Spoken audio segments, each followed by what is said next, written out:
बिस्मिल्लाहिर्रहमानिर्रहीम। अस्सलाम वालेकुम। मेरे चैनल कानून क्या कहता है के साथ हाज़िर खिदमत हूँ। दोस्तों, आज एक नए टॉपिक का आगाज़ करते हैं, नए चैप्टर का आगाज़ करते हैं, और वो है मजमूआ ज़ाब्ता फ़ौजदारी, अंग्रेज़ी में जिसे कहते हैं क्रिमिनल प्रोसीजर कोड, और शॉर्ट फॉर्म में कहते हैं CRPC।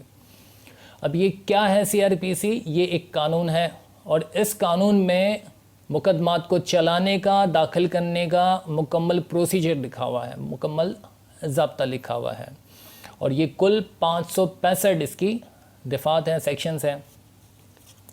दोस्तों, अगर आपको कभी अदालत जाने का इत्तफ़ाक़ हुआ हो, या ड्रामों में या फ़िल्मों में आपने देखा हो, जो मुकदमा जज के सामने पेश किए जाते हैं, चलाए जाते हैं, अगर आपको अपना मुकदमा अदालत में दाखिल करना होगा, चलाना होगा, तो कैसे करेंगे? क्या आप सुबह उठेंगे, सिटी कोर्ट जाएंगे या हाई कोर्ट जाएंगे और अदालत में जाकर जज के सामने अपनी फ़रियाद सुनानी शुरू कर देंगे कि मेरे साथ ये जुल्म हो गया, ये ज़्यादती हो गई, मुझे इंसाफ दें? दोस्तों, ऐसा नहीं होता। मुकदमा जो दाखिल होते हैं, जो चलाए जाते हैं, वो एक निज़ाम के तहत, एक प्रोसीजर के तहत, एक ज़ाब्ते के तहत चलते हैं।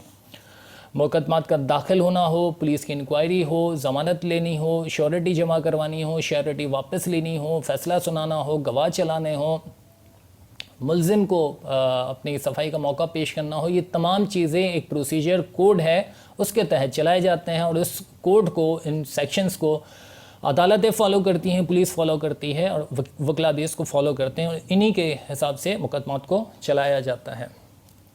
दोस्तों, ये प्रोसीजर को जानना इंतहाई लाज़मी है, इंतहाई ज़रूरी है, और ऐसा ही ये ज़रूरी है जैसे कि अगर आप अपने घर से एयरपोर्ट जाने के लिए निकलते हैं और आपको एयरपोर्ट जाने का रास्ता नहीं मालूम, और वो जो टैक्सी वाला या रक्शे वाला आपको एयरपोर्ट जाने के बजाय लियारी में, मच्छर कॉलोनी में, केमाड़ी में जाकर उतार देगा, तो आप क्या करेंगे? आपकी फ़्लाइट वहाँ से तो छूट जाएगी।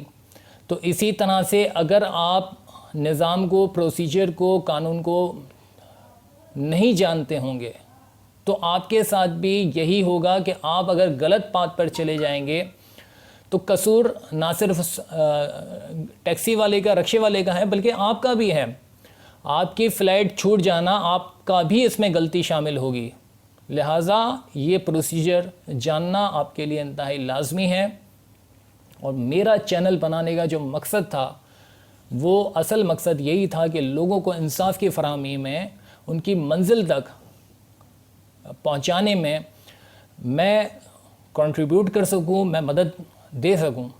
इंशाअल्लाह ताला इस टॉपिक पर, इस चैप्टर पर गुफ्तगू रहेगी। आज की वीडियो देखने का शुक्रिया। इंशाअल्लाह अगली वीडियो में फिर हाज़िर होंगे। तब तक के लिए अल्लाह हाफ़िज़।